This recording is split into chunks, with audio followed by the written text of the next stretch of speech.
Je suis enseignant-chercheur à l'IMBE et donc, comme ça a été dit précédemment, je suis paléoécologue. Qu'est-ce que ça veut dire paléoécologue? C'est que je travaille en écologie, mais je travaille à la reconstitution des écosystèmes passés, d'où le préfixe paléo.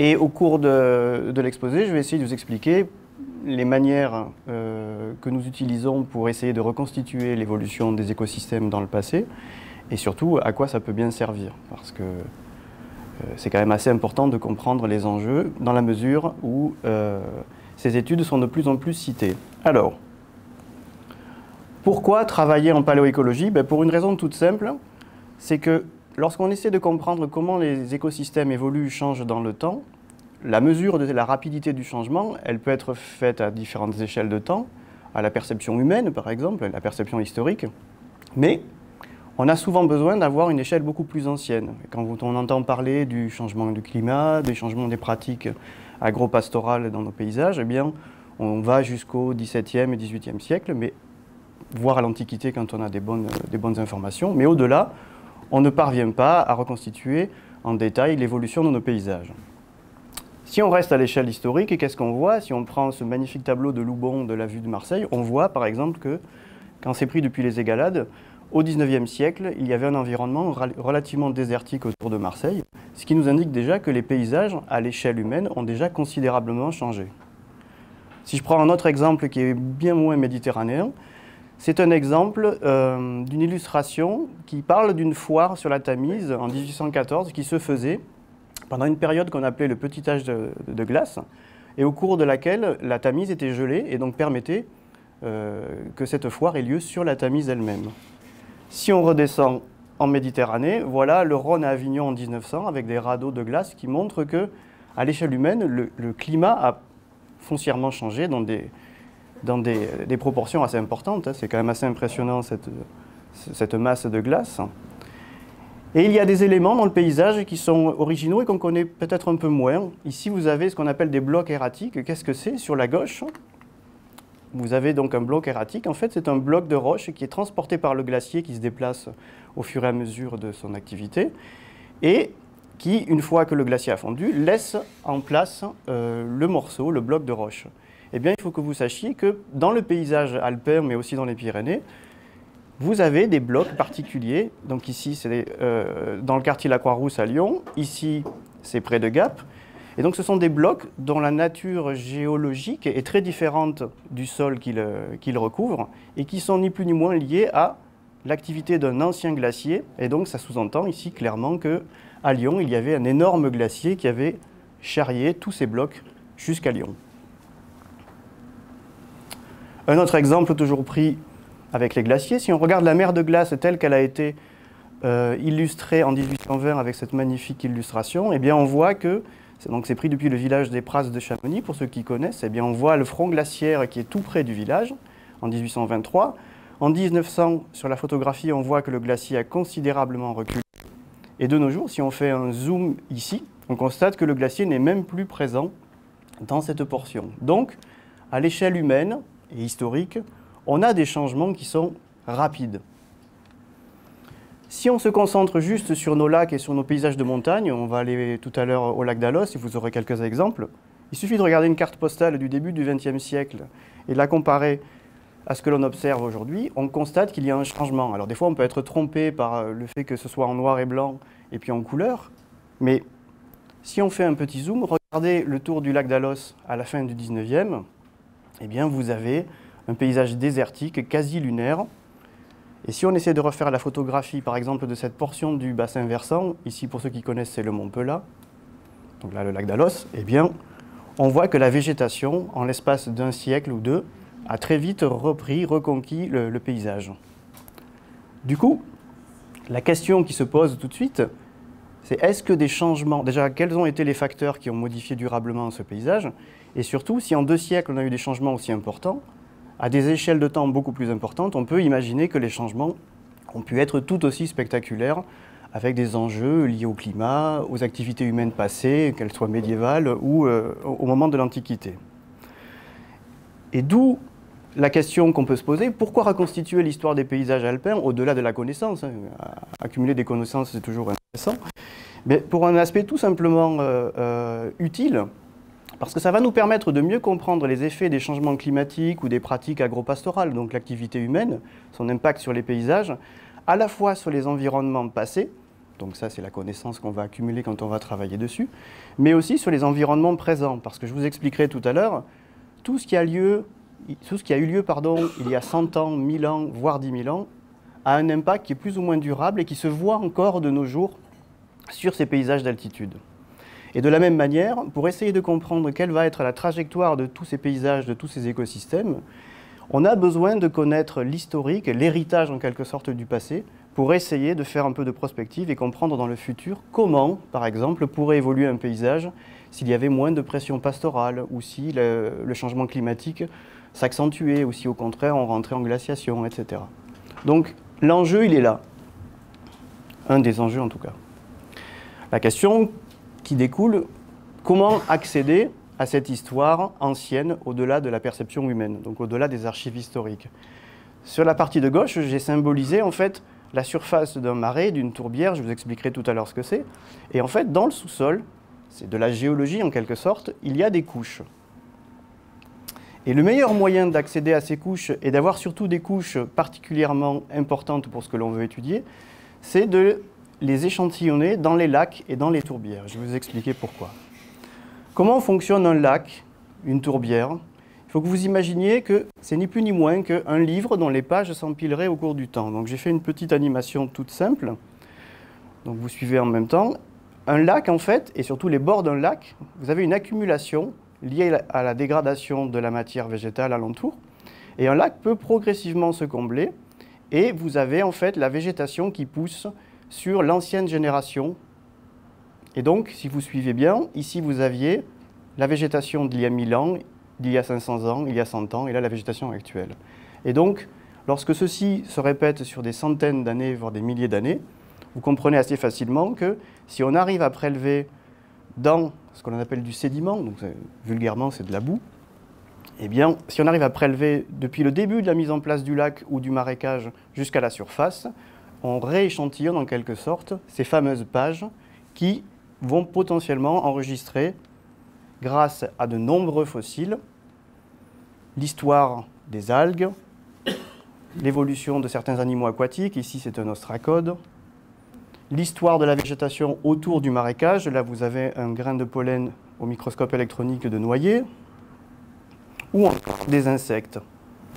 Et donc, si vous voyez sur la gauche, ici vous avez bien comme des pages d'un livre, la tranche d'un livre, on voit bien qu'il y a des alternances de couches claires et sombres.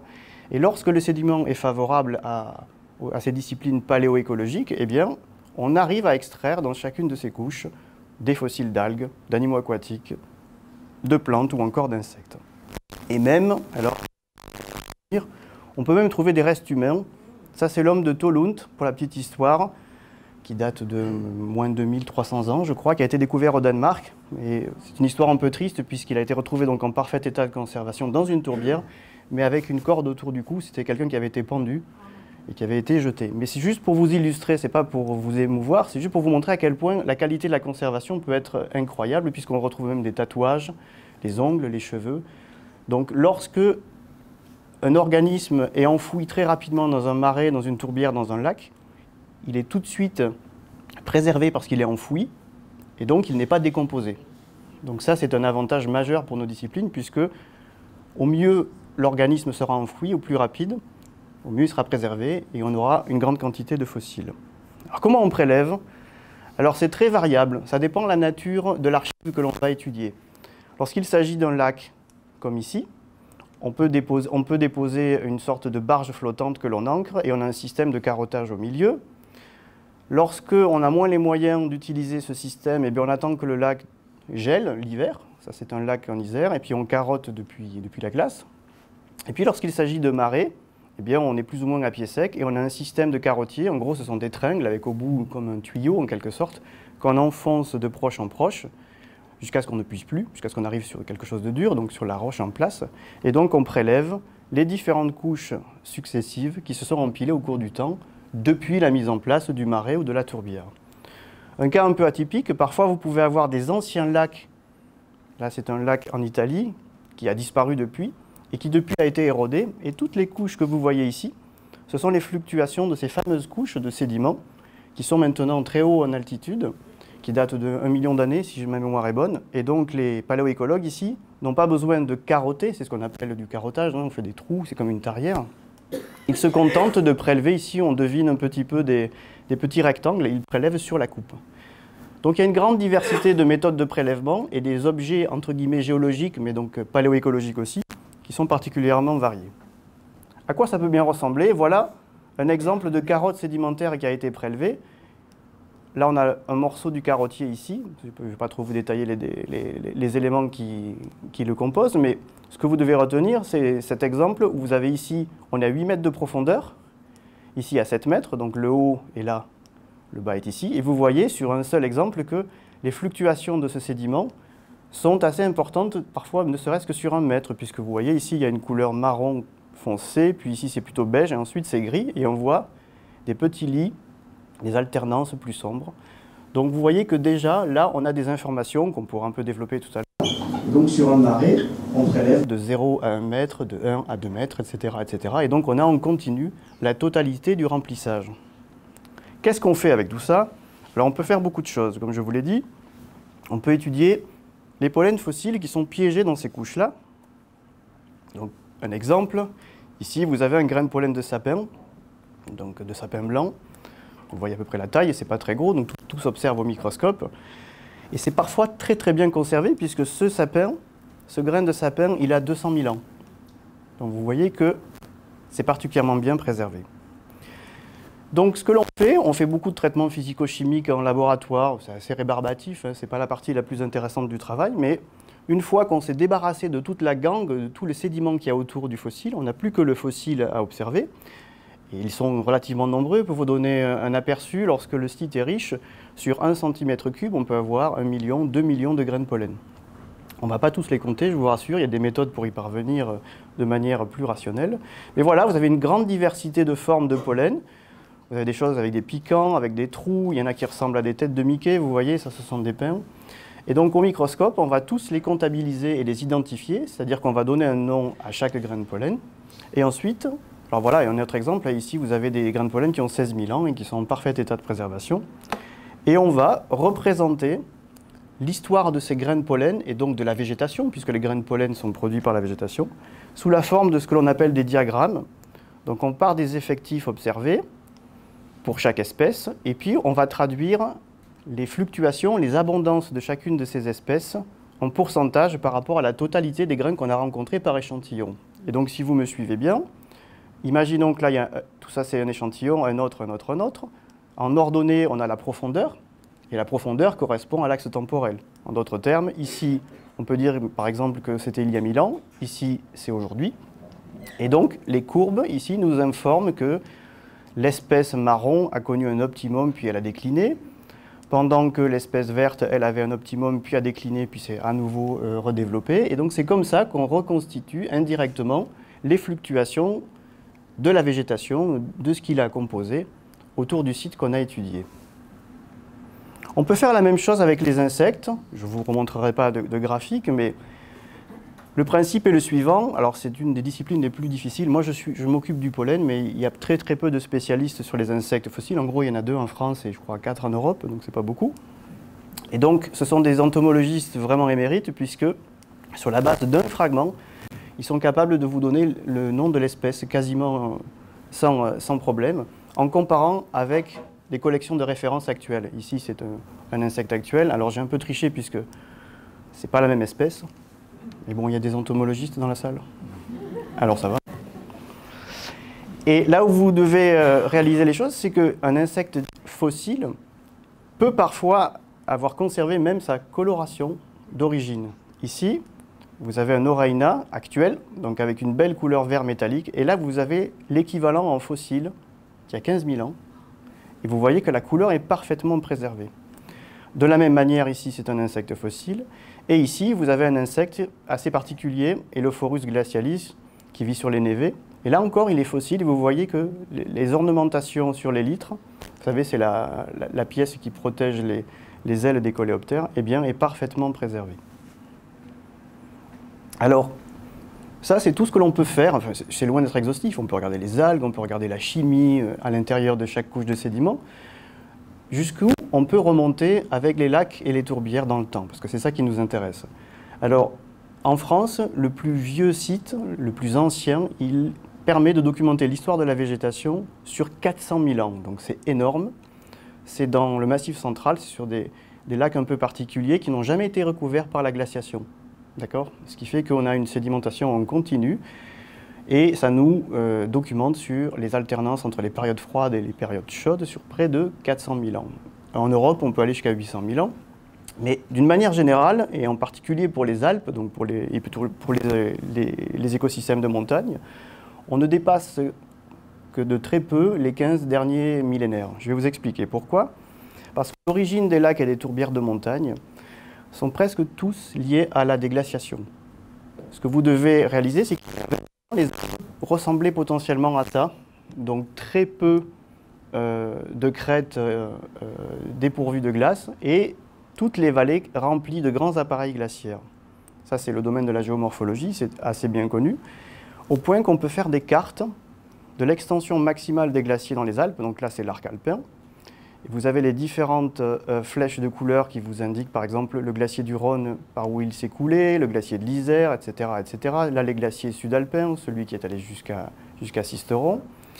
Et donc on sait, grâce à ce que l'on appelle des moraines, que l'extension de ces glaciers a été très importante et lorsque ces glaciers se sont retirés, en fondant, ils ont créé des lacs, des marais, des tourbières dans les endroits où le glacier est venu surcreuser le sol, puisque un glacier joue le rôle un peu de rabot. Et c'est notamment ce glacier du Rhône qui a déposé le fameux bloc erratique dont je vous ai parlé tout à l'heure, qui est à la Croix-Rousse à Lyon. D'accord ? Si on se concentre... Oui, comment ? Non, il y en a plusieurs. Si on se concentre sur les Alpes du Sud, et je vais vous expliquer un petit peu avec un exemple concret, donc le lac d'Alos, ce que l'on peut faire avec tout ça, eh bien, on peut regarder l'histoire de la déglaciation donc dans les Alpes du Sud. Et qu'est-ce que l'on avait ? Ici, vous avez l'emplacement du lac d'Alos, ici une tourbière qu'on appelle la tourbière du Los. Et donc, il y a environ 20 000 ans, l'essentiel des vallées et des bassins versants étaient occupés par des glaciers. Il y avait quelques crêtes qui restaient déglacées, mais voilà à quoi ça pouvait ressembler. Et puis, vers moins 20 000, moins 15 000 ans, le climat s'est réchauffé naturellement et les glaciers ont commencé à fondre. Donc là, ici, vous avez les glaciers qui commencent à fondre. Les petites parenthèses bleues représentent des moraines. Vous savez, les moraines, c'est tous ces dépôts que le glacier laisse devant lui avant de fondre. Je simplifie un peu. Et puis, on continue à fondre. La tourbière du Los s'installe.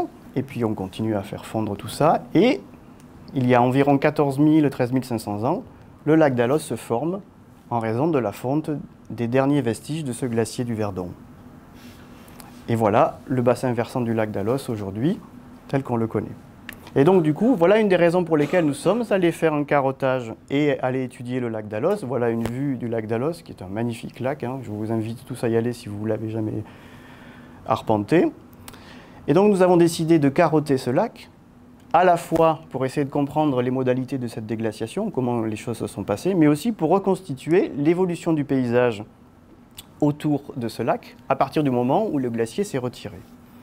Donc ce que je vais vous présenter, alors c'est une toute petite portion de tous les travaux qu'on a pu mener, puisque le carottage a eu lieu en 2011, avec un système, et donc il était ici le carottage, avec un système de barges, ce que je vous expliquais tout à l'heure, et toute une équipe pluridisciplinaire avec 5 ou 6 laboratoires différents. Et en bas, je n'ai cité que quelques personnes qui ont travaillé à l'IMBE sur ce domaine. Il y a eu 2 doctorants, il y a eu des masters, il y a eu plusieurs chercheurs. Donc c'est un travail très très important. Évidemment, je vous montrerai que des éléments significatifs, mais voilà comment on fait un carottage. On envoie un tube à plusieurs reprises qui se remplit de sédiments. Et donc, on a obtenu 14 mètres en continu de carottes, donc de remplissage sédimentaire, et on a triplé les carottes. C'est-à-dire on a 3 fois 14 mètres. Pourquoi ? Parce que comme il y avait beaucoup de spécialistes, il fallait se partager l'archive, la corréler les unes avec les autres. Vous voyez à quoi ça ressemble, les carottes, il y a des laminations, etc. pour que tout le monde ait de quoi travailler. Et on s'est rendu compte que ce sédiment était d'une richesse exceptionnelle. Là, ici, vous avez un focus sur ce que je vous expliquais. Hein, on dirait vraiment les pages d'un livre qui s'empilent. Hein. Ici, évidemment, c'est le plus profond, le plus ancien. Donc, on a 14 mètres de sédiments laminés. Et puis, les premiers tests ont montré qu'il y avait une grande richesse en fossiles. Ici, vous avez une diatomée, c'est une algue qui fait une sorte de capsule de silice. Donc, du coup, c'est très bien préservé. Et vous avez même une diatomée qui vit elle-même sur une diatomée, vous voyez ici. C'est une petite algue qui vit sur une autre algue. Et puis vous avez du pollen et toute une série de choses particulièrement intéressantes. Et on s'est rendu compte, après avoir étudié avec beaucoup d'attention le sédiment, qu'on pouvait le décomposer en deux familles. Avec un type de dépôt qui était simplement issu de l'activité biologique dans le lac, donc les algues, les micro-organismes qui vivent dans le lac et puis qui produisent de la matière organique. Et puis à la mort de ces organismes, eh bien, le tout tombe au fond du lac et vous avez donc du coup du sédiment d'origine biologique. Voilà à quoi ça peut ressembler en lame mince. Mais aussi des dépôts beaucoup plus gravillonneux, beaucoup plus grossiers qui correspondaient aux apports des torrents. Parce que le lac d'Alos est entouré d'un bassin versant un peu compliqué avec des systèmes de ravinement, des endroits plus ou moins érodés comme on le voit ici. Et la façon de le voir le plus simplement dans le paysage, c'est qu'il y a des sortes de deltas, ici que je vous ai symbolisé avec le petit triangle jaune, et la photo qui correspond. Donc, grosso modo, le bassin est érodé, et une partie de la roche qui est arrachée par les intempéries se jette dans le lac. Donc, l'idée était la suivante lorsqu'on a décidé d'étudier ce site, c'était à la fois de regarder tout ce qui était fossile enregistré, et aussi comment a pu varier ces apports d'érosion. Alors voilà à quoi ça peut ressembler, c'est un petit peu de la recette, hein, de la recette de cuisine. On prend les carottes, on essaie de les corréler entre elles, donc c'est très très long, et puis on prélève et on regarde au microscope, on fait des extractions assez longues, et surtout pour essayer de comprendre comment est composé le sédiment, eh bien on fabrique des lames minces. Donc on a un emporte-pièce, et sur 7 mètres, on prélève du sédiment. On l'imprègne dans la résine, on fait des lames minces, vous savez, pour les regarder au microscope. Et puis, voilà ce qu'on obtient. Toute une série en lames minces sur les 7000 dernières années de l'histoire de l'érosion du lac d'Alos. Voilà un petit détail. Et on se rend compte qu'il y a des petites oscillations. Alors là, vous voyez, l'échelle, c'est assez petit. Et donc, tout le travail d'une doctorante a été de compter ces dépôts qui correspondent à des dépôts de crues, c'est-à-dire des dépôts liés aux torrents qui viennent se vider en fait dans le lac. Donc de compter le nombre de dépôts et leur épaisseur pour essayer de voir si, au cours de ces 7 derniers millénaires, s'il y a eu plus de crues et si les dépôts étaient plus épais ou moins épais. Voilà ce que ça a donné de manière très très simple. Donc je reviens sur le principe de la représentation graphique. En gros, vous avez la surface, au fond vous avez moins 7000 ans. Et ce que l'on peut constater assez facilement, c'est assez simple, pas besoin de faire des statistiques, à partir de moins de 1000 ans, il y a des dépôts de crues, donc des dépôts de ce type, qui sont beaucoup plus épais qu'avant 2000 ans. Et si on regarde également les fréquences, donc le nombre de fois où on rencontre ces dépôts, c'est à peu près la même chose. Vous avez beaucoup plus de fréquences de crues à partir de moins de 2000, moins 1700 ans. Donc des dépôts beaucoup plus épais et beaucoup plus fréquents depuis environ 2 millénaires. Alors la question toute simple qu'on peut se poser, c'est du bon sens. Si tout ceci est lié à l'érosion du bassin versant, il faut se poser la question s'il y a une relation entre ces dépôts de crues, le climat qui a plus fluctué, mais aussi les changements du couvert végétal, parce qu'on le comprend assez facilement. Un bassin versant qui est forestier, il est moins soumis à l'érosion face aux intempéries et aux pluies que si vous avez une pelouse sèche un peu écorchée. Comme le site était particulièrement riche en pollen, on a fait bien évidemment le pollen en même temps. Alors je ne vais pas vous abreuver longtemps parce que ça peut être très compliqué, mais voilà à quoi peut ressembler un diagramme pollinique qui est certes simplifié, mais en gros on a près de 200 espèces différentes, à peu près 60 000 grains de pollen, etc. Donc c'est quand même très très riche. Donc là, c'est toujours la même chose. Le plus profond et donc le plus ancien est ici, le plus récent. Et donc là, on a réussi à retracer l'histoire de la végétation, non pas sur 7000 ans, mais sur 13 500 ans. D'accord ? Donc depuis que le glacier s'est retiré. Si je vous montre une version plus simplifiée et un peu plus lisible, voilà à quoi ça peut ressembler. Ne vous embêtez pas à lire en haut, je vais vite vous expliquer. D'un côté, vous avez les arbres principaux, et sur la droite, vous avez des herbes.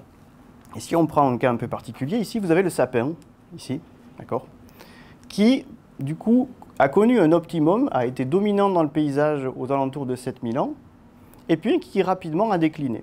Donc, je simplifie bien entendu, hein, mais parce qu'il y a d'autres facteurs, mais il a décliné. Et pendant ce temps-là, à mesure qu'il déclinait, au contraire, on a eu le développement assez important de ce que l'on appelle des herbes rudéro-anthropiques. En gros, c'est des herbes liées à l'ouverture des paysages et notamment aux activités humaines. L'oseille, l'ortie, toutes ces plantes qu'on trouve notamment près des reposoirs à troupeaux. Et donc, si on met face à face les données de pollen, mais aussi les données liées aux crues, qu'est-ce qu'on a? Eh bien, on constate que si on va de bas en haut, au début, donc nous avions une forêt relativement fermée, donc des versants relativement bien stabilisés, et pour le coup, pas véritablement de crues significatives.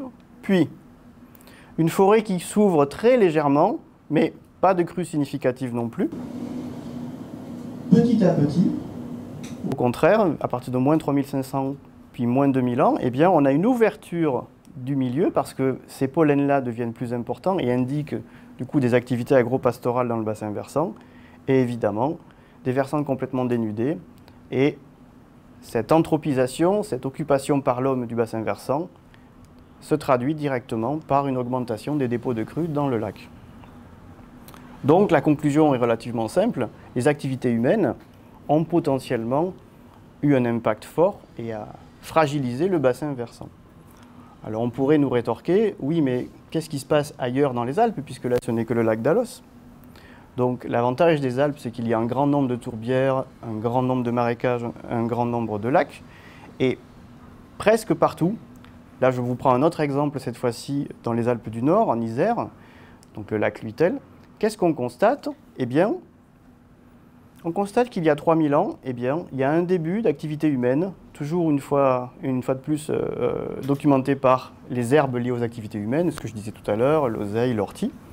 Puis, il y a 2000 ans c'est en gros la période romaine, eh bien, la recrudescence d'espèces telles que le noyer ou encore le châtaignier.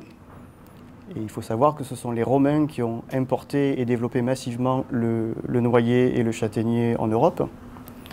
Et puis, dès le Moyen-Âge, une augmentation très très forte des activités agricoles, et on le voit ici notamment avec des pics de céréales importants. Donc là, c'est juste un exemple pris dans ce lac Luitel, mais 19% des sites dans les Alpes, mais même dans les Pyrénées, ou même dans le Massif central, indiquent que dans ces périodes de temps, le couvert végétal a été durablement modifié par les activités humaines, et donc ça corrobore bien ce qui a été mis en évidence au lac d'Alos. Et avec évidemment, et là c'est le lac d'Alos, beaucoup d'informations sur le sujet, évidemment des répercussions importantes sur la stabilité des versants, puisque l'érosion est accrue quand la forêt disparaît au profit des herbacées. Si vous rajoutez le piétinement des troupeaux, eh bien, on comprend assez rapidement pourquoi les crues sont plus importantes. Et dans le paysage, vous avez véritablement plein d'indices qui montrent vraiment que cette activité a été importante. Ici, c'est un autre lac, le lac Petit, qui est aussi dans les Alpes du Sud. On voit que le versant est complètement dénudé, on est autour de 2000 mètres d'altitude, et on voit un peu partout dans le paysage des anciens enclos qui indiquent que le pastoralisme est relativement ancien. Et là encore, sans vous abreuver de résultats, on a à peu près le même schéma, à savoir, il y a 2000 ans et surtout au Moyen-Âge, des activités pastorales très intenses ici qui participent à la déforestation et à l'érosion massive du bassin versant. Et là, vous avez du coup le grand responsable, entre guillemets, mais pas le seul, hein, de l'aspect de nos paysages d'altitude, à savoir le troupeau. Principalement dans les Alpes du Sud, c'est plutôt les moutons. Et donc, ça doit nous faire réfléchir en fait, puisque dans les contextes actuels où il y a eu pas longtemps des inondations, on parle souvent d'érosion, de crues, ça doit nous faire réfléchir au rôle de l'homme dans le ravinement des versants. Ici, vous avez les traces d'une lave torrentielle, pour ceux qui connaissent, lorsqu'il y a des orages un peu violents en montagne. Lorsque les versants sont très dénudés, eh bien, ça peut charrier des mètres cubes et des mètres cubes de sédiments, et puis ça peut être éventuellement une menace pour les villages. Vous voyez ici en bas, il y a un village. Et donc, il faut garder comme message de toutes ces études paléoécologiques que la fragilisation des versants a débuté il y a environ 2000 ans à peu près partout, en particulier dans les Alpes du Sud, Et même si le climat potentiellement joue un rôle, naturellement, hein, puisque ce sont les précipitations qui participent à cette fragilisation, c'est bien l'action de l'homme qui a participé et qui participe encore à la vulnérabilité de nos paysages à l'érosion. Donc on pourrait faire un schéma qui symbolise tout ça, en fait, hein, et qui symbolise bien la démarche que nous utilisons en paléoécologie. On a un lac, on a un bassin versant, on a la forêt, on a les prairies. Et en fait, ces deux écosystèmes sont à la fois sous des contrôles climatiques et des contrôles liés aux activités humaines. Et c'est bien le jeu de ces deux impacts, climatiques et activités humaines, qui modifie durablement ces écosystèmes. Et le message important qu'il faut retenir de ces études paléoécologiques au sens très large, c'est que ces impacts ne datent pas de la révolution industrielle ou des 50 dernières années, mais c'est quelque chose qui s'est mis en place à minima au Moyen-Âge et même dans une période plus ancienne qu'on appelle le néolithique. C'est le début de la sédentarisation, le début de l'élevage et de l'agriculture. Et donc il faut toujours garder en tête, y compris lorsqu'on réfléchit au changement d'usage, à nos pratiques actuelles, le fait que la dégradation des écosystèmes a eu lieu il y a 2000, 3000 ans, si ce n'est pas plus. Un petit élément quand même de réflexion, je ne sais pas s'il y en a parmi vous qui font beaucoup de randonnées dans les paysages d'altitude, c'est magnifique, il y a de belles pelouses avec une floraison très importante, une diversité végétale incroyable. Gardez à l'esprit que cette diversité végétale aussi, même maintenant, elle est pour partie non négligeable liée à cette activité agropastorale qui a ouvert les paysages. Et on le sait notamment dans les endroits où on a supprimé le pastoralisme, des endroits particuliers, où la forêt gagne à nouveau du terrain et ferme progressivement ces paysages qui deviennent autre chose. Et du coup, c'est un petit peu un clin d'œil dans le sens où, certes, l'homme est destructeur de biodiversité, destructeur de paysages, mais il en a aussi généré, puisque les paysages qu'on souhaite conserver, parce qu'on les trouve jolis à juste titre, eh bien, ils sont pour partie liés à ces activités pastorales anciennes. Et donc l'enjeu de la conservation des écosystèmes de montagne, c'est une sorte de dosage délicat entre est-ce qu'on préserve, est-ce qu'on laisse évoluer naturellement, sachant que si on laisse évoluer naturellement en extrayant nos activités, on va aussi voir relativement rapidement bouger nos écosystèmes. Les photographies que je vous ai montrées du lac d'Alos, avec la carte postale désertique et puis la forêt qui revient, eh bien, la solution, c'est bien ça, hein, c'est qu'il y a moins de pastoralisme et donc le site est en train, progressivement, de devenir un paysage fermé. Voilà. Et donc, la prochaine fois que vous promènerez en montagne ou dans les Alpes, lorsque vous verrez des jolis paysages comme ça, ben, vous penserez un peu au paléoécologue, puisque c'est une bibliothèque, en fait, et qui n'attend juste qu'à être carottée pour être comprise. Je vous remercie.